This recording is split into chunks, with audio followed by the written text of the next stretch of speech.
what I want to discuss is how we actually support our customers in setting up the right sourcing strategy. And to do that, I prepared for you a very pragmatic, very short and sweet presentation, and also some tooling to show you. So just quick setting the stage on how recruitment is done today, which I'm not going to dwell on too long because you all know this.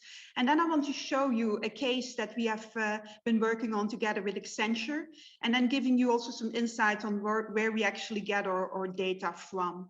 So to immediately already start, we know recruiting today is very challenging, even more than before the pandemic. And what we do see with a lot of our customers is that they really need a multi-tier talent attraction approach to really accommodate all the levels that they're sourcing for, and also the different skill sets of the candidates. And we all know that not all the candidates that we want to recruit act in the same way, and that's a given. It is normal that we do need to adapt our sourcing and recruitment strategies that are designed to a specific job function and job skill set. But what we also really want to underline is that we also need to consider where the candidate sits in their candidate journey. If it's a graduate, if it's somebody who's already on their 10th job, but also how they are approaching a potential new assignment. Are they very active or not? And that's all what we actually take into account and are really working on together with our customers to be as efficient as possible in the war for talent that we have. Now, as already mentioned, I wanted to show you a case we have done for Accenture. But before showing that, just know this is a customer already for a long time, but especially the past 1.5 years, we've been working very closely with them. At this moment today, we have more than 50 recruiters dedicated in Europe alone, across in a central hub, but also across different countries. Ellen, my colleague of TAP in Belgium, is also supporting them locally. So we have a lot of projects. The past years, we have recruited more than 1,000 profiles for them.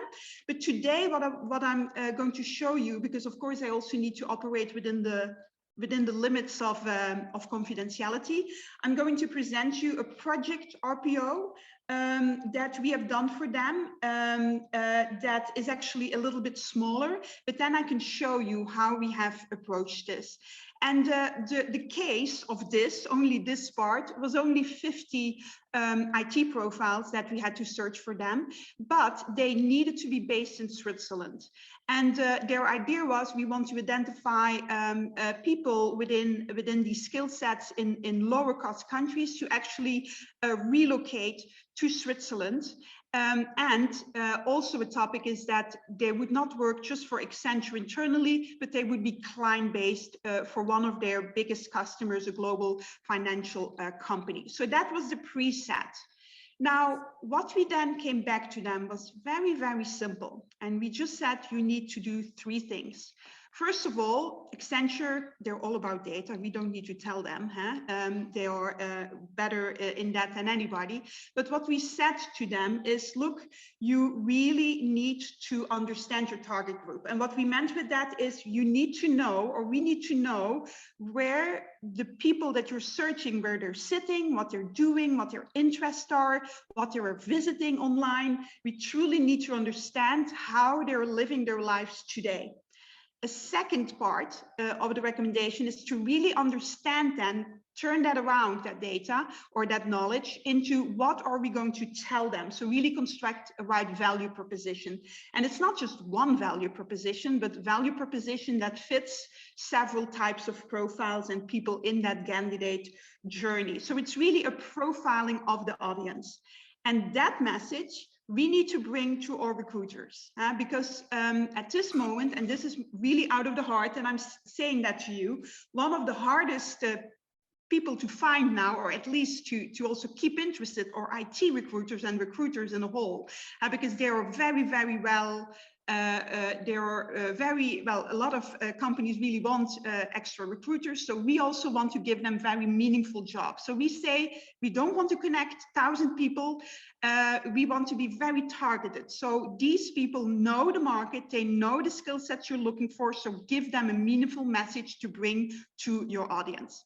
So that's also what we have done. And for that, I'm going to show you now just a snapshot out of what we have done, but we have done an analysis with our market intelligence team for these kind of roles that you see here. So for example, Java, COBOL designer, testers, and so on.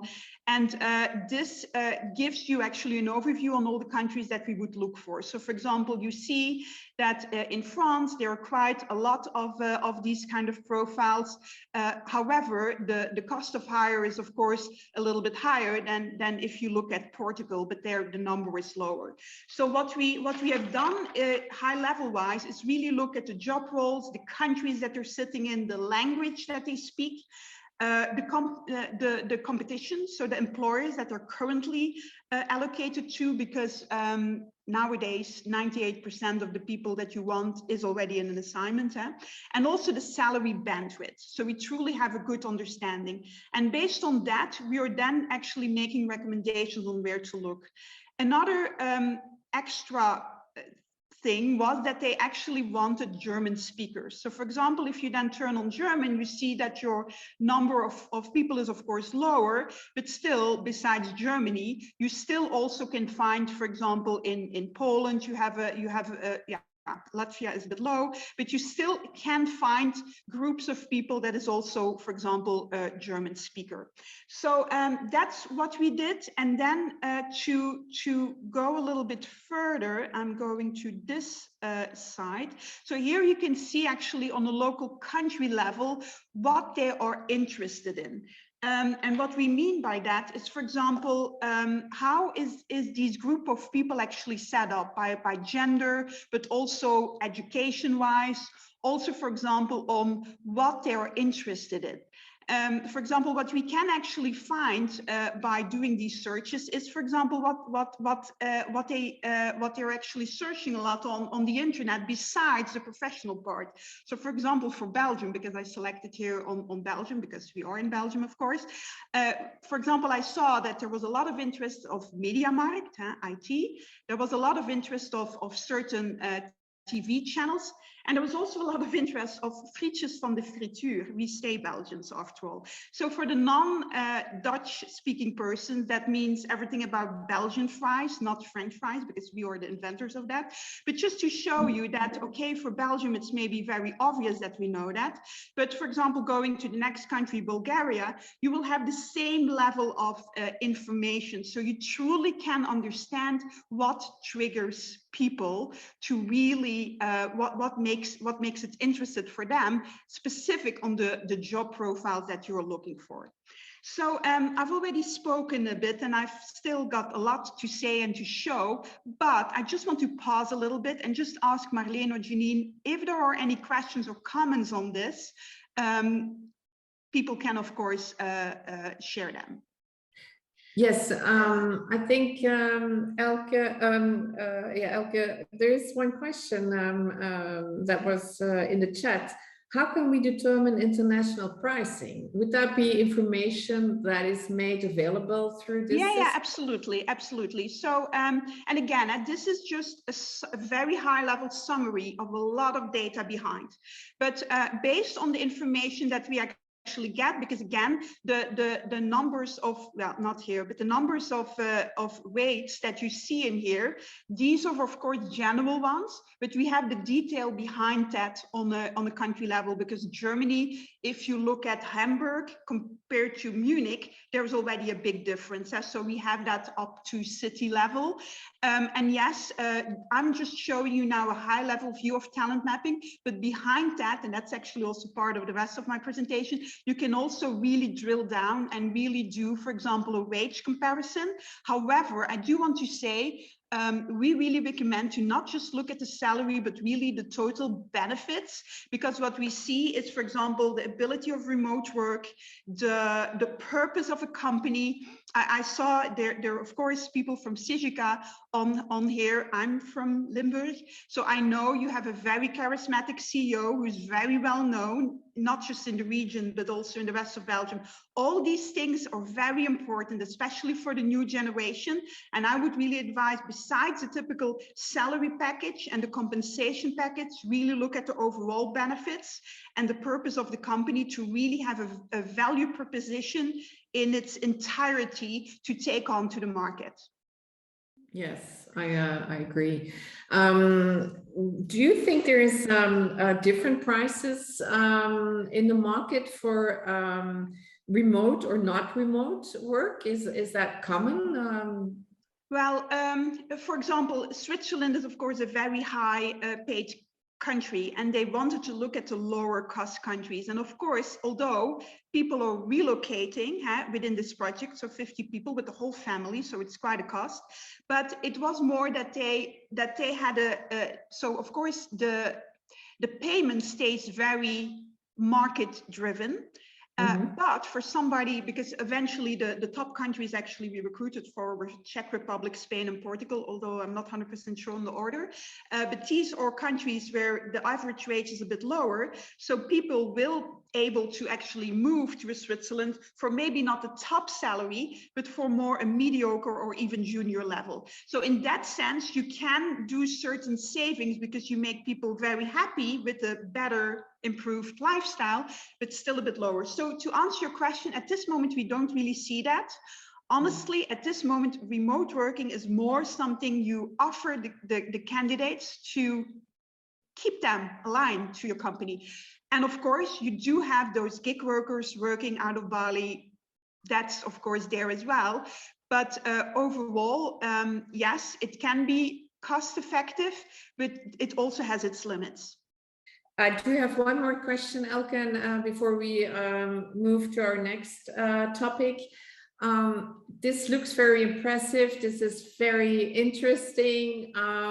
But where do you get all this information from? How do you? Yes, exactly. Well, it sits here. So where we get this question a lot. So it's really aggregating from a lot of data points. So at this moment, we have 75 ministries and 60 countries that we link to. The client data sets that we also have, and maybe 1,700 looks not that high for a wider Manpower group, but it's because we only focus on really the talent solutions customers. Because within the staffing area, yes, you have a lot of data as well, but still it's more limited. It's a typical data you also can find in social balances and stuff like that. So it's not that's not so worthwhile. It's actually the other stuff that is really interesting. And of course, we have a lot of market data sources. So it's online tools like Zing and LinkedIn also, not to forget. Strategic partnerships that we have with global research companies and sometimes also local ones.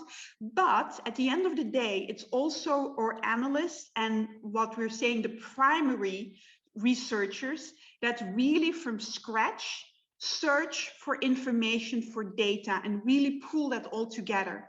The difference with the primary and then the 12 dedicated analysts, the dedicated or what we call the secondary analysts, they are the people who make sense out of the captured data.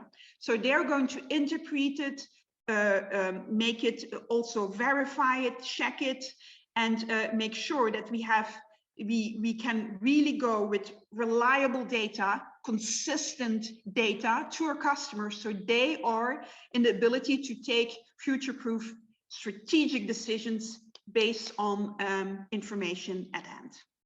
Okay, so you tackle our first issue when we want to recruit talent abroad is where to start, where to look for this talent. Yeah. Take some time to do this properly, because it will definitely win you back time and money at the end. I can imagine. Absolutely. Thank you so much for sharing all this